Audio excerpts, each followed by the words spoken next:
এর প্রত্যেকটা বিচার যদি যথাযথ সময়ে প্রয়োগ হতো তাহলে এগুলো অনেকটাই কমে আসতো।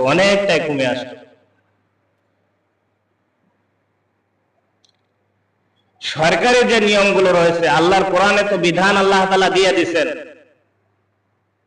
এটা আমি রেখে দিলাম, কিন্তু রাষ্ট্রীয়ভাবে যে নিয়মগুলো তৈরি করা হয়েছে, যে চুরি করলে এই সাজা, জিনা করলে এই সাজা, এগুলো যদি যথাযথভাবে প্রয়োগ হইতো তাহলে এগুলো কমে যেত,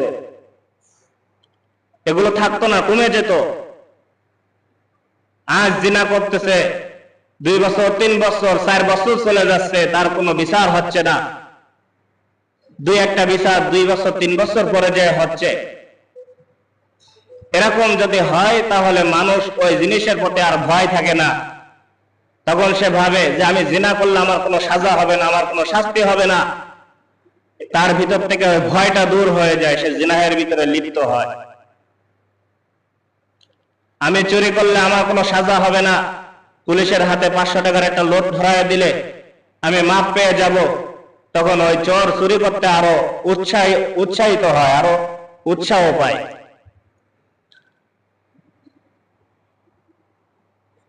তো যে জিনিসের সাজা, যদি প্রত্যেকটা অন্যায়ের সাজা যথাযথ সময়ে দেওয়া হতো, সাথে সাথে যদি করা হতো, তাহলে মানুষ অন্যায় থেকে ফিরে থাকতো, অন্যায় আর হতো না।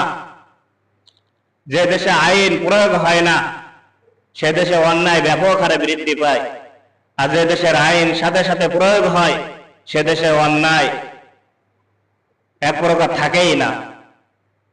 তো যে কথা বলতেছিলাম, ভয় এমন একটা জিনিস, যদি আপনার ভিতরে সে ভয় থাকে, আপনার ভিতরে চুরি করলে যে আমার হাত কেটে দিবে এই ভয়টা যদি আপনার ভিতরে থাকে, তাহলে আপনি আর চুরি করবেন না। জিনা করলে আমাকে গলা পর্যন্ত মাটির নিচে পুঁতে আমাকে পাথর মেরে হত্যা করবে, এই ভয়টা যদি আপনার ভিতরে থাকে, আপনি আর জিনা করতে যাবেন না। আল্লাহ তাআলা বলতেছেন, ইয়া আইয়ুহাল্লাযীনা আমানুত্তাকুল্লাহা হাক্কা তুকাতিহি, হে ইমানদারগণ, তোমরা আমি আল্লাহকে ভয় করো, ভয় করার মতো ভয় করো। আমি যদি এখন গুনাহ করে, জিনা করে, অশ্লীল গান বাজনা যদি আমি দেখি, এরপরে সুদ ঘুষের সাথে যদি আমি জড়িত হই, মিথ্যা কথা বলে মানুষকে গীবত করে, অন্যের আল ফাঁকি দিয়ে যদি 1-2 হাত বাড়িয়ে নিই, তাহলে এর জন্য যে আল্লাহ তাআলা আমাদের শাস্তির ব্যবস্থা করে রাখছে, এই ভয়টা যদি আপনার আমার অন্তরে থাকে, তাহলে আপনি আর আমি এই সমস্ত কর্মকাণ্ড থেকে ফিরে থাকতে পারবো।